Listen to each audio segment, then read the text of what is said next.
been just over a week since flash flooding tore through parts of Kanawha County, but today another piece of the rebuilding process is coming to fruition. News Channel 3's Alex Jackson has more on flood debris removal that's now underway. A week removed from devastating flash flooding, neighbors saying goodbye to ruined belongings.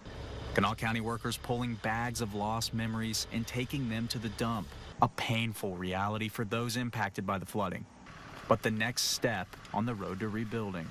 We want to get this debris out of here, particularly if it has food stuff in or whatever, might draw rats or mice, which will draw snakes, and get that away from their homes. And again, get it back to normal as much as we can. The county will spend at least the next 3 days working at Slaughters Creek, Winifred Fields Creek, Witcher Creek, Kelly's Creek, and Horsemill Hollow. Kanawha County Emergency Management Director C.W. Sigmund says the county is working to give those impacted a little bit of relief. These folks have been through a lot, and they've been working hard for over a week now.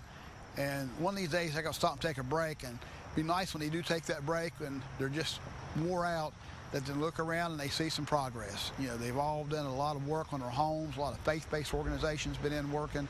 Working to rebuild. Alex Jackson, WSAZ News Channel 3, Kanawha County. And C.W. Sigmund says steel items or any household appliances should be recycled and not just taken to the dump.